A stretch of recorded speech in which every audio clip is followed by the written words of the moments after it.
Jamit Nation, we are joined by Justin Rodriguez, who's a trained and licensed psychologist who's going to chat about anger, responses to anger, and mental health practices.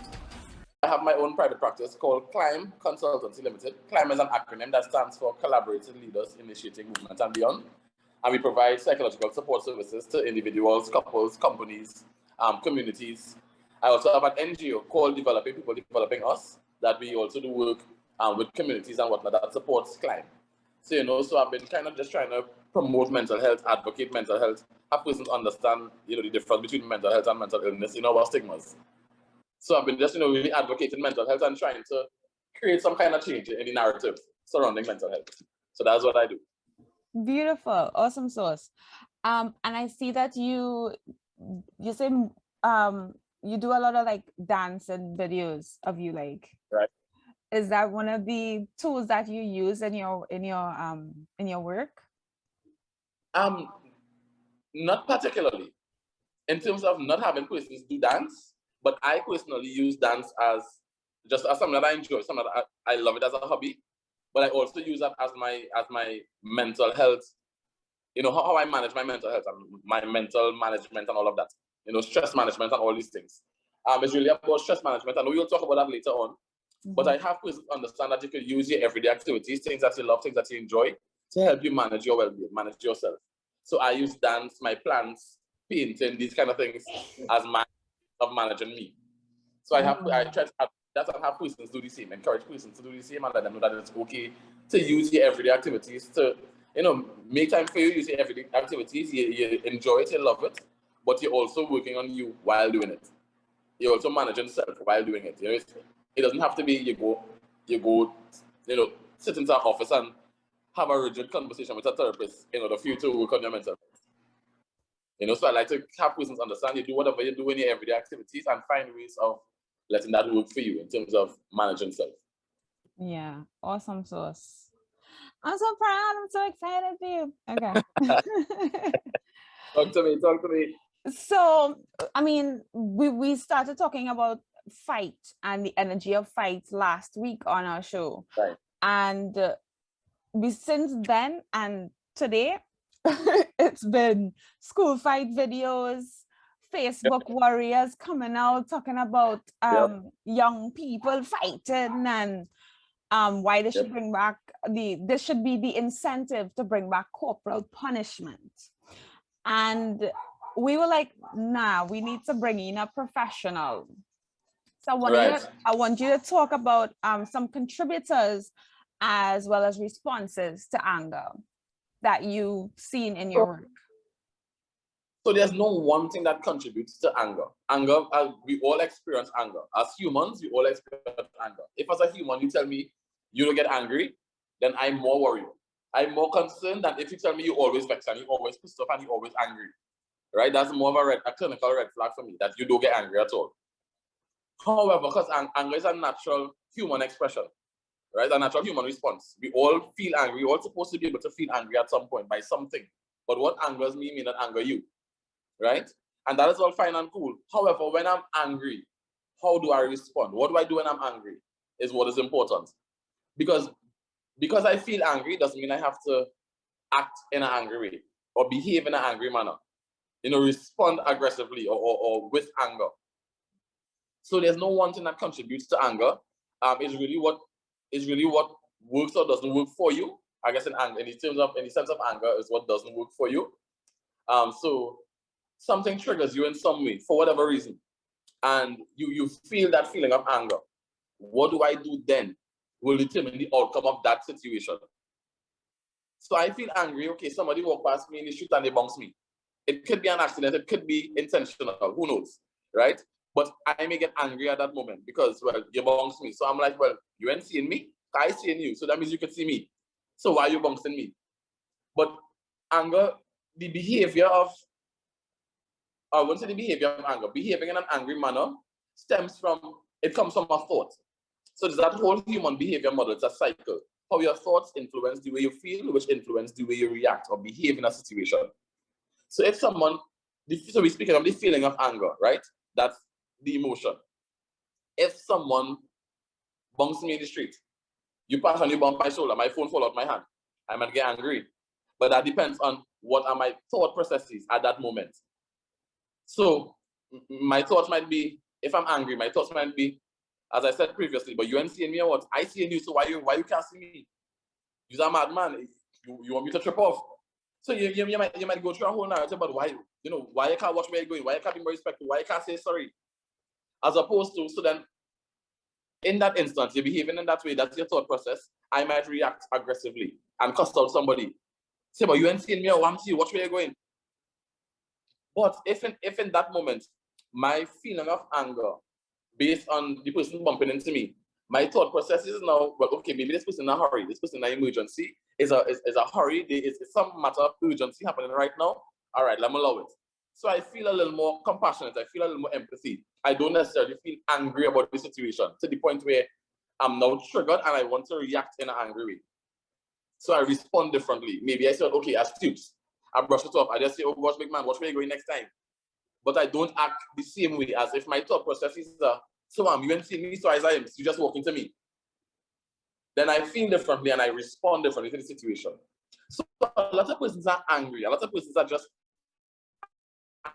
angry by a number of different things. We don't know what causes. We will never really know exactly what causes you all this anger, but people are just angry. When I say they're angry, just angry, and don't know how to express that anger. And it's okay to be angry, but a lot of the time, just society has accepted anger more than it has accepted other emotions. The expression of anger as opposed to the expression of other emotions. So it's much more socially acceptable for me to behave like if I'm angry as opposed to me behave out of jealousy, behave a particular way out of jealousy, or out of guilt, or out of hurt. So I much rather display anger than display hurt. I much rather display anger than display that I'm overwhelmed and I'm frustrated. I much rather display anger than display that I'm jealous about something. So I act aggressively, and that is more socially accepted. That has become more socially accepted for some reason. And I know we also have a question, boys don't cry. You know, you wanted to discuss that, the whole element of the social impact of the boys don't cry. I think all of that is kind of interconnected with how persons or a person's lack of the ability to express anger or to appropriately express anger. Because as a young boy, or hurt, or any of those kind of other supplemental emotions. So as a young boy, yes, you don't want your children to grow up, or your sons to grow up, as we say, petty or soft, but you will be very mindful of how you have them articulate emotion or understand emotions.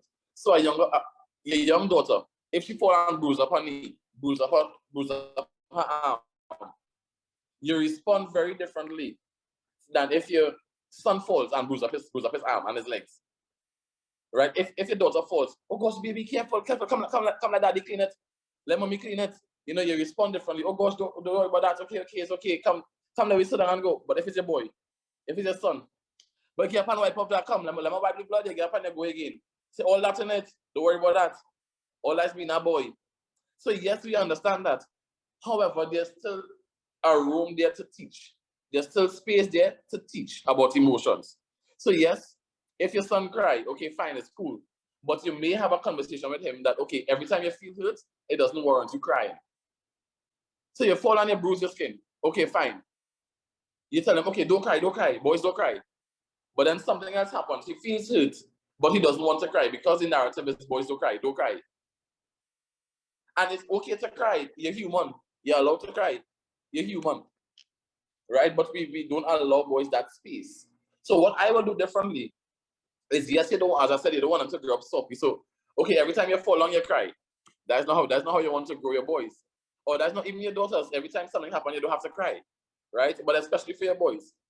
But if a situation happens where your son does fall and he is crying, then that is okay. What you could do there is now have a conversation with him. Okay, yes, I understand that you're hurt. Okay, tell me what you're feeling right now. Yes, you're crying. You're crying right now because maybe you fell and you're not crying because you fell and you got hurt, but you fell and you felt embarrassed.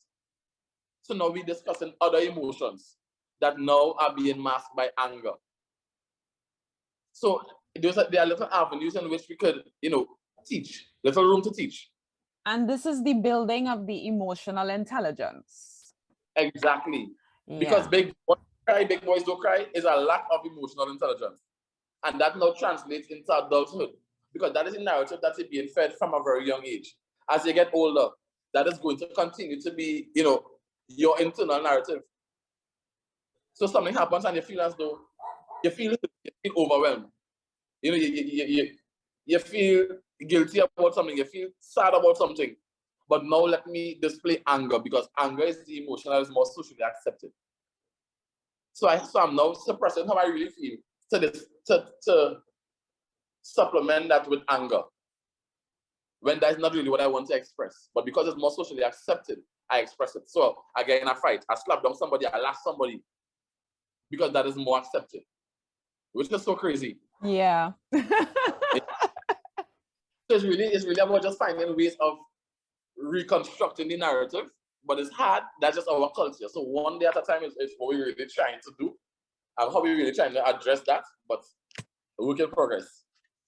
Definitely. I remember when we were doing work with Dolly and in a lot of these sessions with the parents, because we did parenting workshops for like 2 years or something like that.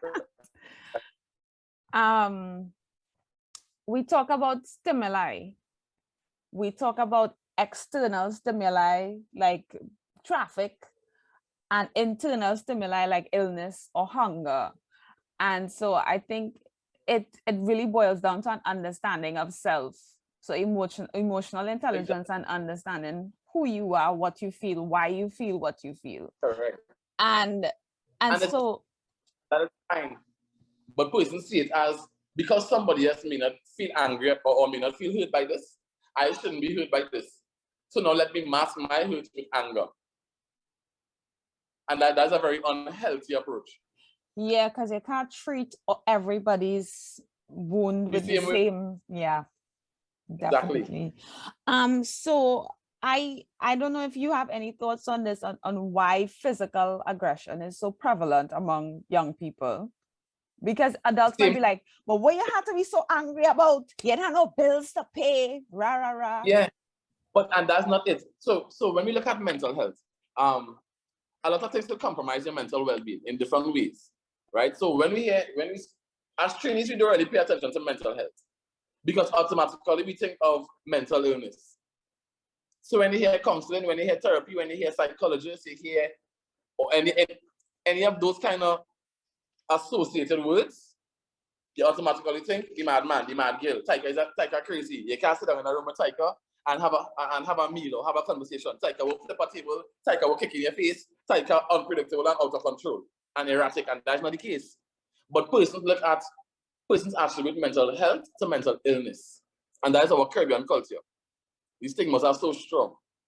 Right? So when you look at what mental health is, mental health speaks to our cognitive, emotional, and behavioral well-being. Simply put, how we think, feel, and behave. Right?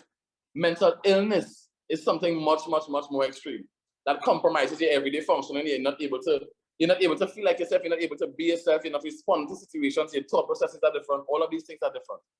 However, just as everyone has physical health, everyone has mental health. The same way, not everyone has a physical illness, not everyone has a mental illness, but everyone has mental health, right? Everyone's mental health can be compromised in different ways by something. So when we look at the emotional well-being, we call it emotional volatility, where somebody come and tell you something, now Tyker, you're good. 5 minutes later, a totally different Tyker when you talk to you. And trainees, we throw about Tyker bipolar, what she getting on, so Tyker mood swings. Don't talk to Tyker on Monday, Tyker mood swings. But that's not the case. Tyker's emotions are volatile because your emotional well-being is compromised. We have different ways that our well-being can be compromised, right? We have the physical well-being, where we have the headaches, body aches, body pains, nausea. We have the gastrointestinal discomfort, persons have diarrhea, high blood pressure. You ever stress out and you feel a pain in the neck, a pain in the back, a headache? But we trainees, like gas. So every morning, Tyker drinking she garlic tea and eating your ginger and this and that to break the gas. And for 3 months, you have gas and wondering why the gas can't break. It's a sign of stress. It's a symptom of stress, right? Those are the physical symptoms. Or let me change my pillow, I'll flip my mattress. There's always something.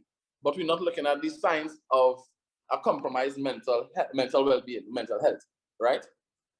We have the cognitive symptoms of stress as well, where it's affecting your mind. You're not able to pay attention, you're not able to focus, you're not able to remain oriented to tasks, you're not able to clarify your thoughts and process information as you usually will be able to. You're not able to assimilate new information as you usually will be able to.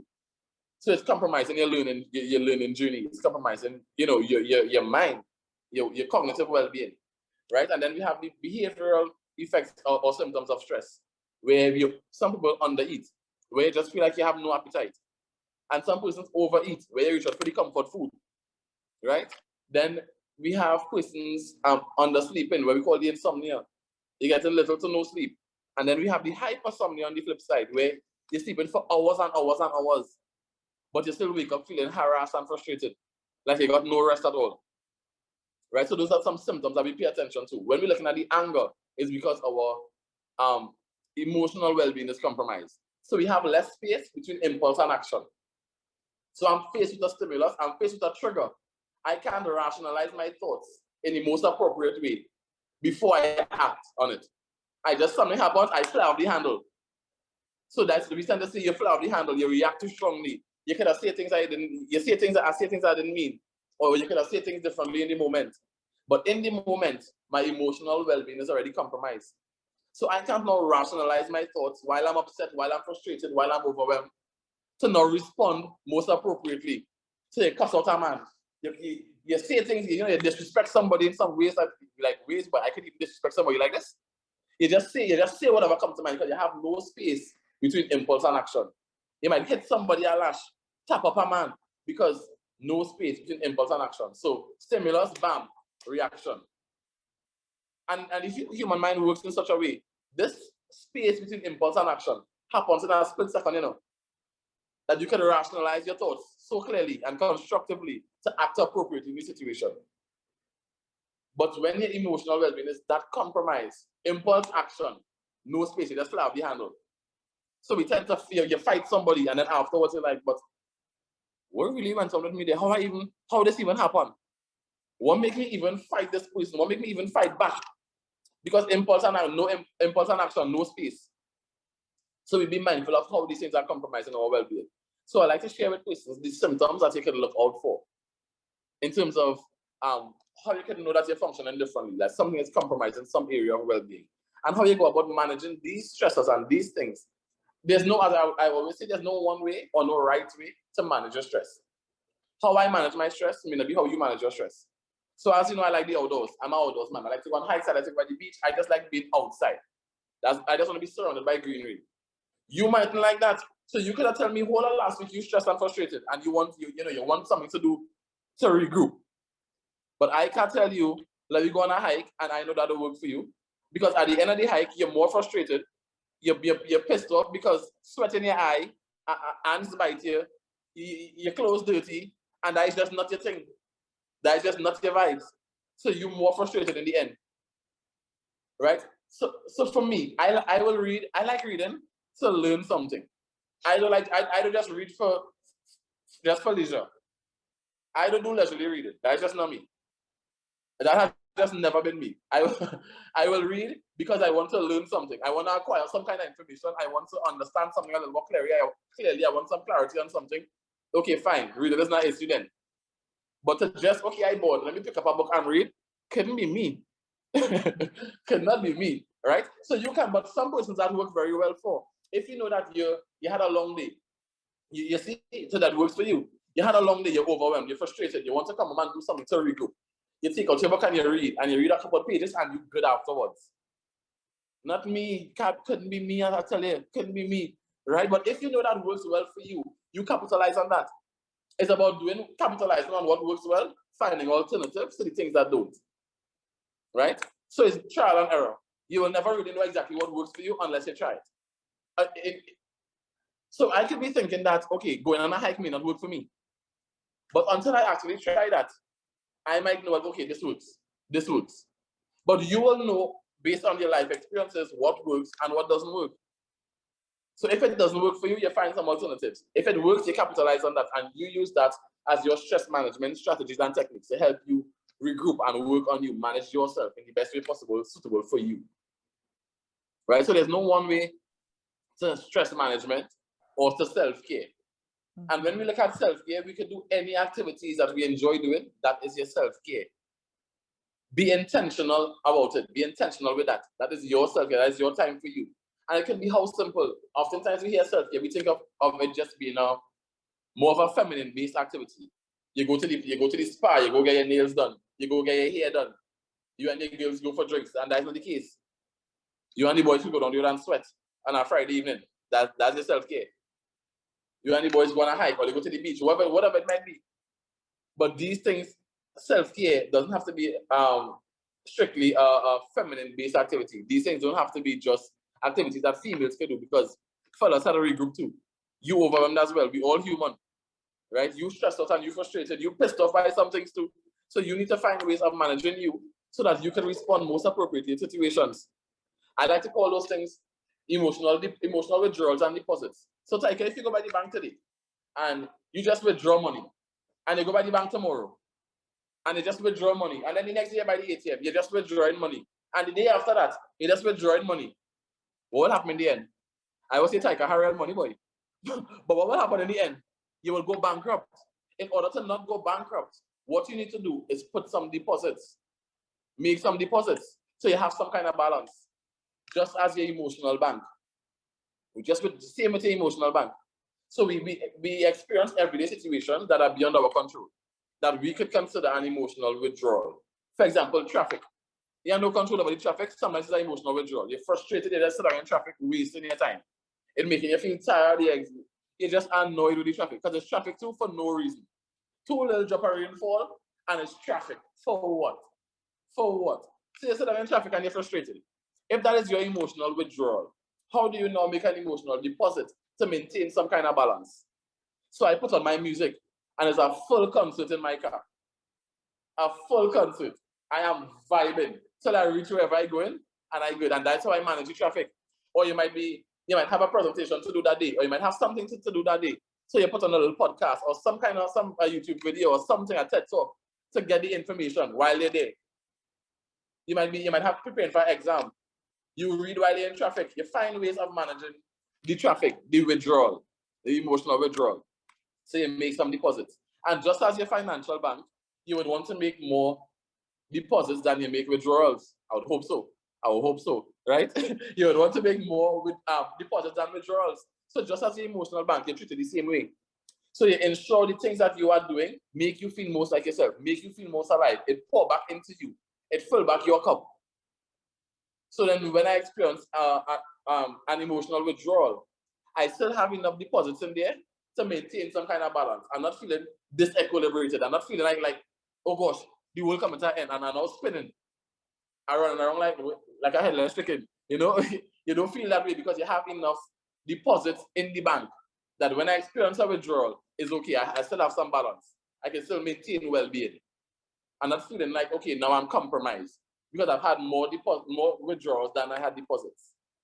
So we be mindful of these things. You have to be mindful of what are your withdrawals and how you make your deposits. If I can't identify my withdrawals, then how do I know how to make a deposit? If I can't identify my withdrawals, how do I know why I feel the way I feel? So it's all about the awareness. I have to understand self. I have to know self. And it's a learning progress. It's a work in progress. It's a learning journey. You know, so you won't understand everything about self today. But little things that you may not be paying so much attention to, you could be more observant towards. You could pay, a little more mind to. So then I know, okay, if something is compromising this area of well-being, that's what this means. This means so, this means this means that. So be mindful of these things. Yeah, we have to check in with ourselves a bit more. If I don't check, how I expect people to check in with me? People treat you how you treat yourself. Yeah. Just care about my well-being. How people will care about my well-being for me. You understand? They don't work so. Yeah. So I have to be intentional about my own mental health and my own well-being. How I feel back into me and how I take care of myself. That's important. So just as we wrap, tell people how they can reach out to you, get involved in Climb, schedule a session with you, etc. Right. A Climb page just yet. I'm in the process of creating a Climb page, a web page, all of these different things. I have my own personal Instagram that I use my everyday activities to help persons understand that, okay, mental health doesn't have to be something so rigid. Because persons be like, you're a therapist? And I'm like, well, what were you expecting? A shirt and tie and a jacket and, you know? And that is not me, because I know that's what persons will expect therapy to be, and they're very resistant to that, towards that whole process. Shirt and your tie up in your neck and you have a jacket and it's always so formal and so rigid. And we could have a casual conversation. So I use my personal Instagram, which is the.dancingtherapist, to help persons understand that, okay, you could use your planned activities, you're spending time with your children, spending time alone, going on a walk, going to the beach, you're painting, whatever works for you, you use those things to maintain well-being and to manage yourself, to manage your stressors. So you'll find more information about how I do those things on the.dancingtherapist, and I also have an Instagram page where I promote more like mental health content strictly, and that is Psych Central 868. Psych Central 868. So either there or the.dancingtherapist. Awesome. And feel free for information, for me to get some insight on something, to clarify anything that you may want to know about the field. And if you want to schedule an appointment, we could go about discussing how we schedule and make appointments accordingly. Beautiful. Awesome sauce. Thank you so much, Justin. This was great. Awesome to catch up with you and to have you on the show. I appreciate that so much for considering me.